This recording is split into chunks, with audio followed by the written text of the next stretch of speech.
Marvel cinematic universe का success का formula एक बहुत ही लंबे समय तक बॉक्स ऑफिस की गारंटी बना है, लेकिन डेफिनेटली कोई भी चीज कितनी ही बेहतरीन क्यों ना हो, उसके रेगुलर होने के बाद उसकी वैल्यू खत्म हो जाती है, जिसका सीधा एग्जांपल हमें मार्वल सिनेमैटिक यूनिवर्स फेज 4 से देखने को मिला। और कभी न कभी हर किसी को कुछ नया प्रेजेंट करना ही होता है। ऐसे में मार्वल स्टूडियोज की कई सारी मार्वल सिनेमैटिक यूनिवर्स की PG-13 मूवीज देखने के बाद बहुत सारे फैंस को ऐसी जरूरत जरूर महसूस हो रही होगी जिसमें वो मार्वल की तरफ से कुछ नया और कुछ नए अंदाज में देखना चाहते हों।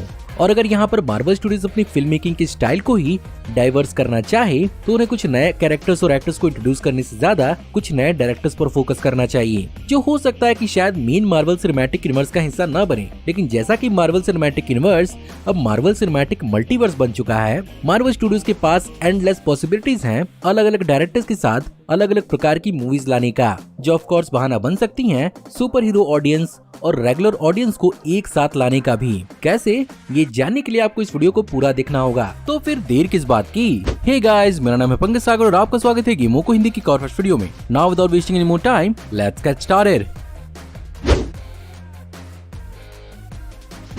अपने बेहतरीन फिल्म मेकिंग, डार्क कॉमेडी और एडिटिंग स्टाइल से मशहूर एडगर राइट एक्चुअली मार्वल के अंदर एक लंबे समय से काम करना चाहते थे, जहां पर एक्चुअली एंटमैन फ्रेंचाइजी इनकी एक ड्रीम प्रोजेक्ट थी, जिसे ये 2003 से ही अपने पार्टनर जो कॉर्निश के साथ डेवलप कर रहे थे। और ये बेसिकली स्कॉट लैंग के ही एंटमैन की कहानी होती और ये हमें आयरन मैन, कैप्टन अमेरिका और थॉर के अलोंग साइड ही फेज फर्स्ट के आसपास ही दिखने वाला था। फिर भी इसकी स्क्रिप्टिंग और डेवलपमेंट में 2010 तक का वक्त लग गया था, जहां पर एक्चुअली 2012 के जमाने में एडगर राइट ने हफ्ते भर बिताकर इसका एक बहुत ही बेहतरीन टेस्ट फुटेज भी तैयार किया था, जिसे कॉमिक कॉन के ऑडियंस पैनल में भी दिखाया गया था। और बहुत सारे लोगों को ये फुटेज ऑसम लगा था, जिसमें जापान के अल्ट्रामैन की तरह एक तोकुसात्सु टीवी सीरीज की वाइब दे रहा था। लेकिन 2014 तक आते आते मार्वल और एडगर राइट के बीच में क्रिएटिव डिफरेंसेस के कारण यहाँ पर मार्वल ने पेटन रीड को उनकी जगह पर रिप्लेस किया। Of course Ant-Man and the Wasp Quantumania basically इस बात का एग्जांपल होने वाली है कि एंटमैन अपने आप में कितना बड़ा सुपर हीरो हो सकता है। एंड डेफिनेटली अगर मार्वल अब चाहे तो वो अपने मार्वल सिनेमैटिक यूनिवर्स के बाहर एक ऐसी रियलिटी क्रिएट कर सकती है जहाँ पर शायद एडगर राइट अपनी इस मूवी को पूरा कर पाए। एंड डेफिनेटली हम मार्वल में कुछ फ्रेश जरूर देखना चाहेंगे। एक स्टंटमैन से शुरुआत करने के बाद चैड स्टेहाल्स्की ने अपने डायरेक्टोरियल डेब्यू से ही जॉन विक जैसी एक पूरे के पूरे फ्रेंचाइजी को ही क्रिएट कर दिया, जो फैंस के बीच में तो क्रिटिकली और फाइनेंशियली दोनों तरह से सक्सेसफुल हैं। एंड डेफिनेटली ये इस बात का सबूत है कि चैड स्टेहाल्स्की अपने दम पर एक फ्रेंचाइजी को संभालने के लिए भी काफी हैं। एंड अपेरेंटली यहाँ पर चैड स्टेहाल्स्की ने अपनी तरफ से मार्वल के केविन फाइगी से इस बात को पूछा था कि क्या वो महाशला अली के ब्लेड की मूवी को डायरेक्ट कर सकते हैं, लेकिन मार्वल स्टूडियोज ने उस समय ब्लेड की मूवी के लिए डायरेक्टर बसीम तरीक को हायर किया था। लेकिन बीच में हुए उनके डायरेक्शन को लेकर कंट्रोवर्सी और खुद महाशला अली की नाराजगी के चलते डायरेक्टर यान डिमांज को हायर किया गया है, जो actually Emmy nominee writer Michael Stubbury के नए स्क्रिप्ट पर काम कर रहे हैं। मेरे हिसाब से अगर मार्वल ब्लेड को एक एक्शन पैक्ड सुपरनैचुरल थ्रिलर की तरह दिखाना चाहता है तो उन्हें यहाँ पर चैड स्टेहाल्स्की को बसीम तारिक के बाद कंसीडर जरूर करना चाहिए था, जो ऑफ कोर्स एक एक्शन का बहुत ही बेहतरीन डोज फैंस को दे सकते थे। खैर, ब्लेड नहीं तो कोई और ही सही।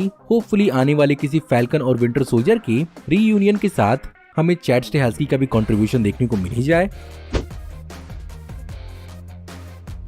डफर ब्रदर्स की जोड़ी ने अपने स्ट्रेंजर थिंग्स प्रोजेक्ट से बहुत बड़ी हाइट छुई है और एक मैसिव फैंडम अपने नाम पर गेन किया है। और 2015 की अपनी हिडन जैसी साइकोलॉजिकल हॉरर से उन्होंने अपने हॉरर जॉनर के महारत को बहुत ही बेहतरीन तरीके से साबित किया है। और बहुत सारे लोगों के हिसाब से जिस हिसाब का स्ट्रेंजर थिंग्स है, अगर उसी हिसाब से मार्वल सिनेमैटिक यूनिवर्स के अंदर मैन थिंग को दिखाया जाए तो यहाँ पर डफर ब्रदर्स को बहुत ही अच्छे तरीके से यूटिलाइज किया जा सकता है। And definitely werewolf by night में पहली बार दिखने के बाद हम सब उसकी बैक स्टोरी देखना जरूर चाहेंगे और ये चीज हमें स्ट्रेंजर थिंग्स के वाइब के साथ देखने को मिले तो बहुत ऑसम होगा।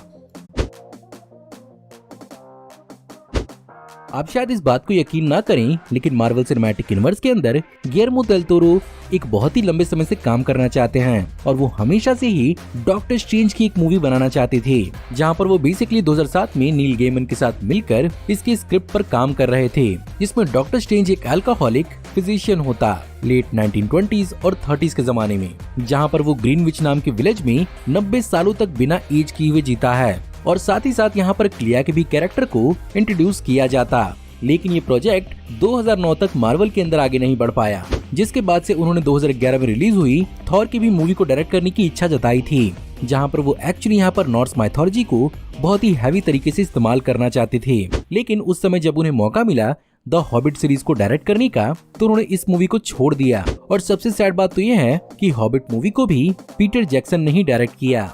ऑफ कोर्स गिल्लेर्मो देल टोरो का एक बहुत ही डिस्टिंक्ट स्टाइल है एपिक और हॉरर टेल्स को एक्सप्लेन करने का, प्लस उनके प्रैक्टिकल विजुअल इफेक्ट्स की महारत भी इस मूवी के बहुत काम आती। होपफुली मार्वल सिनेमैटिक मल्टीवर्स के आने वाले फ्यूचर में हमें गिल्लेर्मो देल टोरो का कोई न कोई प्रोजेक्ट देखने को मिल ही जाए। वहीं पर जब एक हॉरर डायरेक्टर की बात होगी तो दूसरे डायरेक्टर जेम्स वॉन की बात कैसे नहीं होगी, जिन्होंने अपने दम पर वार्नर ब्रोस के अंदर कंज्यूरिंग का एक पूरा का पूरा सिनेमैटिक यूनिवर्स एस्टैब्लिश करने में हेल्प की थी। एंड ऑफ कोर्स आप एक्वामैन को कैसे भूल सकते हैं, जिसकी पहली पार्ट बहुत ही बेहतरीन और सुपर हिट हुई थी। लेकिन वहीं पर एक्वामैन 2 के डेवलपमेंट के दौरान ही वार्नर ब्रोस के अंदर पूरी की पूरी एक्वामैन की फ्रेंचाइजी ही डमाडोल हो चुकी है। और अब तो ऐसे भी रिपोर्ट्स आ रहे हैं कि जेसन मोमोआ एक्चुअली हम डीसीयू के अंदर लोबो के रूप में दिखने वाले हैं। खैर वार्नर ब्रोस जो चाहे वो करे, उनकी मर्जी।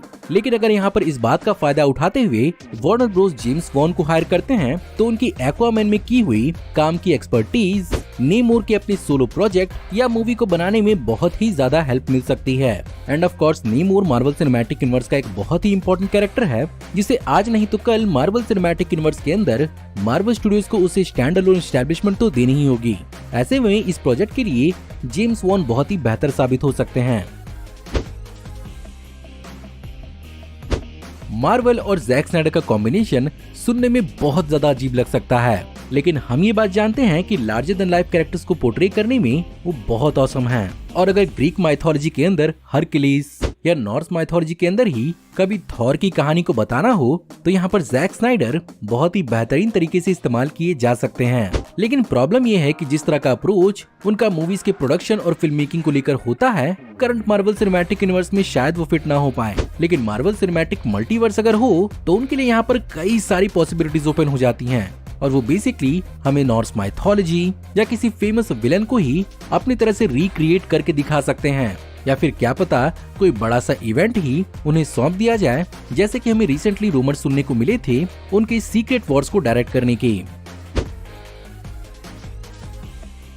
हो सकता है कि शायद आप में से बहुत कम लोग ये बात जानते हो कि इंटरनेट पर मौजूद चैट्स के देवता यानी पैट्रिक बेटमैन के अमेरिकन साइको को डायरेक्ट किया था मैरी हेरन नाम की फीमेल डायरेक्टर ने। साथ ही साथ इन्होंने इस कहानी का फॉलोअप भी अपनी तरफ से लिखा था, जिसकी वजह से आप ये बात समझ सकते हैं कि इन्हें कैरेक्टर्स को डेवलप और उनकी कहानी को आगे बढ़ाने में कोई दिक्कत नहीं है। ऐसे में मार्वल सिनेमैटिक यूनिवर्स अगर हीरोज नहीं लेकिन किसी विलन या एंटी हीरो को भी नए तरीके से प्रेजेंट करना चाहे, तो यहाँ पर मैरी हेरन बहुत ही बेहतरीन चॉइस हो सकती हैं। And definitely Mary Heron Morbius जैसे कैरेक्टर की दोहरी जिंदगी को बहुत ही बेहतरीन तरीके से मार्वल के सोनी के पॉकेट यूनिवर्स के अंदर मौजूद मॉर्बियस की कहानी को दोबारा दिखा सकती हैं, क्योंकि इस बात में तो कोई शक नहीं है कि पहली मूवी ने मॉर्बियस के कैरेक्टर का तो कबाड़ा कर दिया।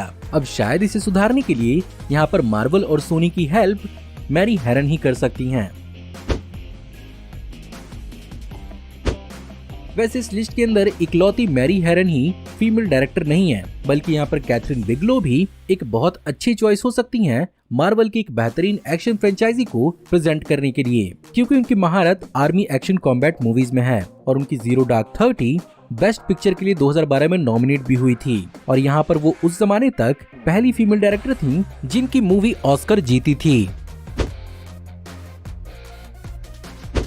ये बात तो मैं पहले ही क्लियर कर देना चाहता हूँ कि मार्वल सिनेमैटिक यूनिवर्स के अंदर क्विंटन टैरेंटिनो काम नहीं करेंगे, क्योंकि उन्होंने खुद ही बोला है कि वो कोई एम्प्लॉय नहीं है और वो किसी भी मूवी को अपने पेस और अपने हिसाब से ही बनाते हैं। लेकिन कैसा होगा अगर मार्वल सिनेमैटिक मल्टीवर्स के अंदर किसी रियलिटी का इस्तेमाल करते हुए मार्वल स्टूडियोज क्विंटन टैरेंटिनो को अप्रोच कर ही ले, क्योंकि शायद आप ना जानते हो लेकिन एक्चुअली क्विंटन टैरेंटिनो पहले भी मार्वल की एक मूवी बनाने की कोशिश कर चुके हैं, वो भी अपने फेवरेट कैरेक्टर ल्यूक केज की मूवी, जिसमें वो एक्चुअली लॉरेंस फिशबर्न को इस रोल के लिए कास्ट करना चाहते थे। क्विंटन टैरेंटिनो का डिस्टिंक्ट स्टाइल और art of violence of course Disney के हिसाब से तो बहुत ही ज्यादा एक्सप्लिसिट हो जाएगा, लेकिन अगर Marvel cinematic multiverse mature audience का ख्याल रखते हुए उनके लिए कुछ स्पेशल करना चाहे, तो यहाँ पर उन्हें क्विंटन टैरेंटिनो को ल्यूक केज के लिए जरूर अप्रोच करना चाहिए, वो भी बिना शर्त और किसी कंडीशन के कि वो सिनेमैटिक यूनिवर्स का पार्ट बनेंगे। और अगर शर्त और कंडीशन की बात आ रही है तो क्रिस्टोफर नोलन भी उन फिल्म मेकर्स में से हैं जो अपनी मूवीज को बनाते समय पूरी आजादी चाहते हैं। लेकिन यहाँ पर इन्हें हायर करना इतना आसान नहीं होगा, क्योंकि फिल्मों को बनाने की चॉइस क्रिस्टोफर नोलन की होती है, ना कि स्टूडियोज की। क्योंकि अगर यहाँ पर एग्जांपल लिया जाए वार्नर ब्रोस के अंदर द डार्क नाइट ट्रिलॉजी को बनाने की, तो उस पर भी स्टूडियो का कोई बहुत बड़ा दबाव नहीं था उनके ऊपर, और उन्होंने इन मूवीज को तभी बनाया जब उन्हें बनाने का मन किया था। और यहाँ पर इस चीज को लेकर इतना फ्लेक्सिबल तो मार्वल स्टूडियोज नहीं है। ऐसे में अगर क्रिस्टोफर नोलन के साथ कोई कोलैबोरेशन पॉसिबल होता भी है तो वो मार्वल सिनेमैटिक यूनिवर्स के बाहर मल्टीवर्स के किसी अलग रियलिटी में ही हो सकता है, जिस पर मार्वल सिनेमैटिक यूनिवर्स उन्हें फुल कंट्रोल देते हुए किसी मूवी के लिए अप्रोच करे। और मेरे हिसाब से यहाँ पर द डेयरडेविल या फिर मून नाइट जैसे कुछ कैरेक्टर्स हैं जिन्हें क्रिस्टोफर नोलन काफी इमोशनल और काफी बेहतरीन तरीके से प्रेजेंट कर सकते हैं, और इनके स्पेसिफिक विलन्स का भी काफी अच्छा खासा इस्तेमाल कर सकते हैं। तो गाइज, ये थे टॉप 10 फिल्म मेकर जिन्हें मार्वल स्टूडियोज को आज नहीं तो कल हायर जरूर करना चाहिए। एंड ऑफ कोर्स रियलिटी तो यही है कि इनमें से बहुत सारे फिल्म मेकर्स मार्वल के लिए शायद काम ना करें, पर इमेजिन करने में हमारा क्या जाता है। उम्मीद करता हूँ कि आपको आज की वीडियो पसंद जरूर आई होगी। अगर आपको आज की वीडियो पसंद आई हो तो प्लीज वीडियो को लाइक जरूर करिएगा, और हाँ, आप अपने हिसाब से जरूर बताइएगा कि इस लिस्ट का हिस्सा और कौन कौन डायरेक्टर्स हो सकते थे। हमारी आने वाली ऐसी ऑसम वीडियोस को देखते रहने के लिए हमारे चैनल को सब्सक्राइब करिए, बेल वाले आइकन को दबाइए और हमारी वीडियोस को बिना मिस किए एंजॉय करते रहिए। और अगर आप चाहें तो इस वीडियो के लिंक को अपने दोस्तों के बीच में जितना हो उसके उतना शेयर करें। Thank you for watching, see you in the next video. Till then take care, good bye.